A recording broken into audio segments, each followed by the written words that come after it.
Howdy do friends, welcome to Voicey here. This is your ever enthusiastic host, Captain Zach, and today's subreddit is r/IDontWorkHereLady, as well as a couple bonus stories from r/Today I Fudged Up because I love that subreddit a lot and it's really funny and I hope you guys do too. Don't forget to like, subscribe, and hit that bell to never miss an episode.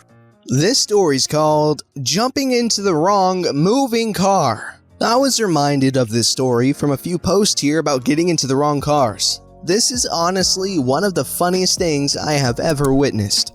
So one day after work, my buddy and I planned to go play some disc golf. He asked me to pick him up on the way. Some helpful background info here. We were both college students at the time and I was driving a silver minivan. Also, my friend, let's call him Brad, is a pretty big stoner and can be an idiot at times. Anyway, I was on my way over to pick him up, and while stopped at a light a block or two away, I texted him that I was about to pull up. So Brad goes to stand by the street to wait for me. Light turns green, I go forward and turn on his street. Right as I'm turning, I see an identical silver minivan driving down the street about 100 feet in front of me. I also see Brad by the street, watching this other minivan approach, slowly walking towards it. Immediately, I know he is thinking it is me. Knowing Brad is stoned and impulsive, knows something is gonna go down.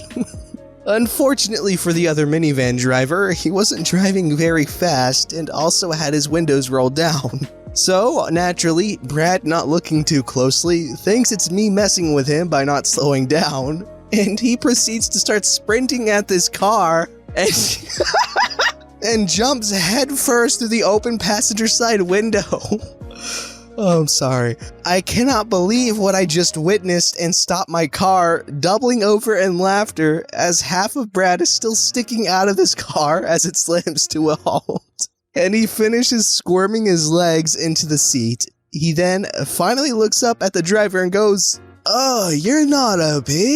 The driver happened to be some poor high school kid looking on in shock and terror at this crazy looking college kid reeking of weed jumped into his window. Not sure if he said anything as Brad opens the door, gets out, apologizes, and sees me sitting in my car laughing my butt off 50 feet behind him. Oh my god, oh my god. You just see a freaking stoned dude just dive through with this other person's Oh my gosh, I don't know what, okay, this just makes me imagine like GTA Vice City style animation of this dude. Oh my god. This story's called, She Doesn't Work Here? I Do. Well, this was an interesting day. Today was my day off, and I work retail. However, I had some items my coworkers asked me to find them to deliver since they came in the night before. So I head up to the store I work at. I was delivering items to coworkers on the way. Lotion for this person, some hard-to-find hair dye for that person, and most of the people were hard-to-find snacks. I was almost to the section of the store I worked at when I heard my one coworker say my name. "Come on, this is funny. Can you stop pretending to be someone else?" my coworker said. I walked up and was quite surprised. There was a woman who was my exact match. She didn't dress like me, but when I heard her speak, she sounded just like me. "I haven't a clue what you're talking about. I don't know you. I'm a customer. I do not work here," said my doppelganger. I strolled up to the conversation quickly before my coworker could make a bigger fool of herself. "Darn tootin', 'cause I do," I said, smirking and waving the basket which I was carrying things in. My coworker's face went into this confused look that was just too funny to see. "If you are, that means she is, but," started my coworker. "I told you I have at least 30 doppelgangers in this area alone. I am so not original," I told my coworker. 30? cried my doppelganger. "Yep, guess you haven't seen them. One of them works at the Ren Fair, another is a second-hand shop owner, the florist one is kinda cool, but the one who always wears this pearl-looking necklace you should avoid. She is mean," I said, laughing still. "I'm so sorry, I didn't realize. I thought you were her. I mean, Oh, I'm such an idiot, said my coworker, sighing. My doppelganger laughed now herself. It is cool. I always wanted to have a twin. Now I know where to find one. Didn't know I had 30 to pick from. Can you help me now? I really want to buy these things, she said, holding up a basket of items. She got rung up. I gave her a cookie from my basket of goodies before she went on her merry way. I hope to see her again soon. She was nice. I read about this in a prophecy once. Legends say if she gathers all 30, they will be an unstoppable force. And I mean unstoppable. But that's actually really crazy to have that many people that look just like you in such a small area. Like, we gotta get the statistics in that. Like, how unlikely is that? Anyway, that's cool. This story's called Please Get Out of My Car. I've been reading a few stories on here about people getting into cars that aren't their Uber, and it reminded me of my own. This happened a little while ago. I was outside a bar waiting for my boyfriend to pick me up, driving my car, and I see this girl stumbling out of the bar, heading towards the road. At the same time, I see my car pull up and head towards it, but quickly stop as this girl opens the passenger door of my car and gets in. Now, my poor boyfriend is so confused and is just staring at me through the windscreen being like, what the fuck do I do?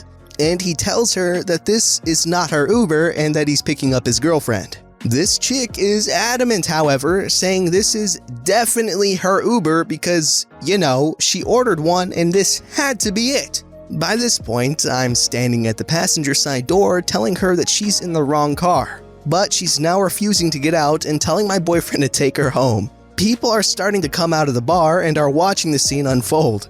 I'm at my wit's end because she's making a scene and telling me to go get your own Uber. And my boyfriend is yelling at her to get out. Finally, her actual Uber rocks up. She gets the notification and awkwardly stumbles out of my car. No apology or anything, and they drive away. To this day, I still find this so bizarre and hilarious. Oh my gosh, okay, yeah, that story's funny and all, but like, that's really scary. I really think that girl should not be out drinking alone because maybe next time she walks into a stranger's car without confirming that it's her Uber, it might not turn out so well. But anyways, guys, please be careful if you're getting drunk out of your mind. Because, careful guys, careful, jeez. This story's called, Today I Fudged Up by Flashing My Neighbors. Okay, so this pretty much just happened, and if anyone wants to come over and kill me, I'll gladly take you up on that because, oh my god.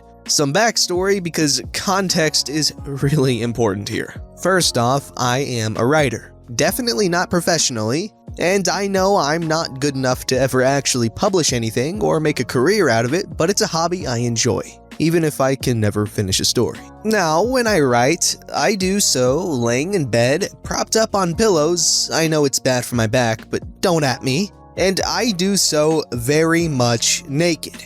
I still have underpants on, but that's literally it. The tatas are out. I started doing this because I hated the way my bra clasps dug into my back in that position, then kept doing it because I found that, for some reason, my creative energy flows better when the ladies are free.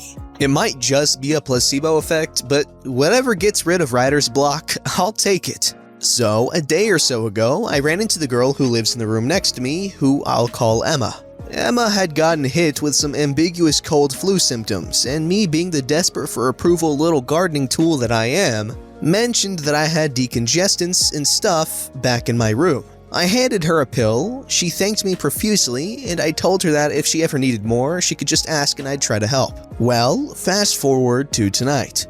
Classes ended hours ago. I just finished slurping down questionable cup ramen because the campus cafeteria wasn't serving anything I can really eat, and I decide I want to try hammering out that first contact scene in one of the two stories I have open. This scene has been giving me grief for days, even though I have a very clear idea in my head of the physicality and mindsets of the characters I'm trying to describe. So, because this has been giving me so much trouble, I pull out the big guns and strip down to my underpants. hoping that my now unbound toddies will give me the power I need to get through the scene. You probably already know where this is going, but please allow me a bit more explanation first so that I can really try to drive home the fact that I am not, in fact, some kind of flasher or voyeur or whatever.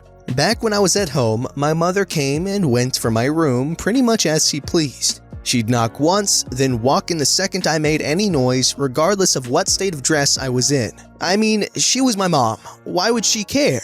I got so used to her walking in while I was writing that it didn't really register to me anymore. Cut back to tonight. I'm naked, hunched over my laptop, glaring at the blinking cursor on a still annoyingly blank page when I hear a knock on my door. It's been a long day. No one has ever come by my room here before. I'm hyper-focused on my writing, such that everything else is either completely ignored or handled on autopilot. The knock comes again.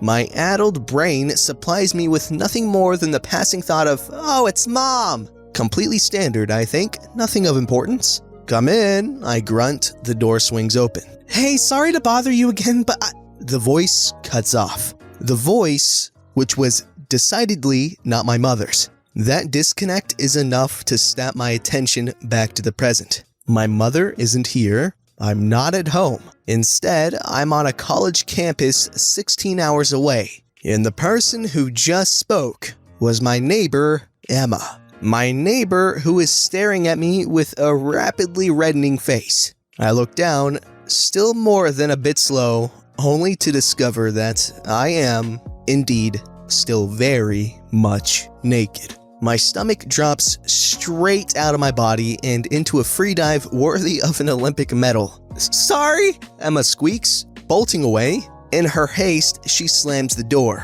but doesn't manage to latch it, because these dorms are old as hell and require a bit of fussing to latch properly. So instead of closing, the door bounces back open, leaving me and my whole scene completely exposed. Outside, a girl who was studying looks up, curious about Emma's outburst. She blinks. She does a double take. I am just barely able to close the door in time to prevent the girl who comes around the corner then from being the third witness to my foolishness. It's been like 2 hours since then, and I've spent those 2 hours trying out various chants to the old gods in hopes that one will appear and swallow me whole. All attempts thus far have been unsuccessful. I live with these people. Emma lives literally right next door to me. It's not like I can realistically avoid her. As it stands so far, my options are as follows. 1. Kill Emma and the second witness so that none can live to tell this tale. Or 2.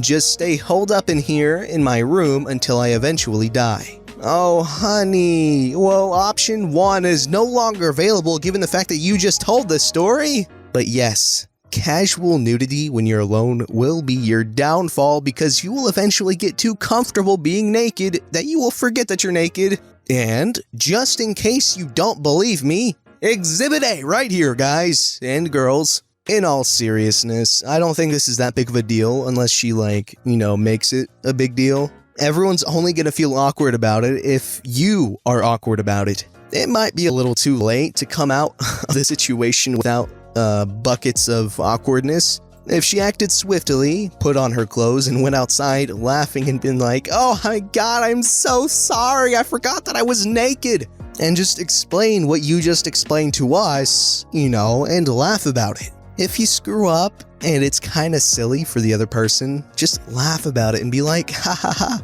They won't think it's that big of a deal. It won't be awkward, it'll just be funny. They'll laugh about it with you as opposed to laughing about you behind your back. Anyways, that's what I usually do. I laugh about it and everything ends up going well. People just laugh about it with you and it's all in good fun because you'll think it's funny too.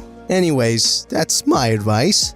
This story's called "Today I Fudged Up by Thinking My Welsh-English Bilingual Boyfriend Was Having a Stroke. I Caused a Car Crash." I've been him for roughly a month and I knew he spoke Welsh fluently, but I've never heard him or anyone speak Welsh. We're driving to his friends and he's on a call with one of his friends, so I'm just sat on my phone, relaxing, enjoying the hills. Well, he suddenly starts speaking Welsh and flinging his arms around, apparently having some sort of an argument. I've never heard Welsh before, and to be honest, it sounded more like lots of slurring. I legitimately thought he was having a stroke, so I grabbed the steering wheel. He did the exact same thing, but in the opposite direction. He out-strengthened me, we spun around on the road and came to a stop. He was so confused as to why I randomly grabbed the wheel. I explained the situation, and now his Welsh family and friends are having a great laugh at my monolanguage self. Boo! Clickbait! There's no car crash. I mean, thankfully no car crash, but still, come on! You caused a spin out! And that's really funny. Just this dude speaking Welsh and she's like, stroke! But anyways, Welsh people, you need to be careful when you're driving someone who doesn't speak Welsh because they will freak out. Don't forget to like, subscribe, and hit that bell to never miss an episode.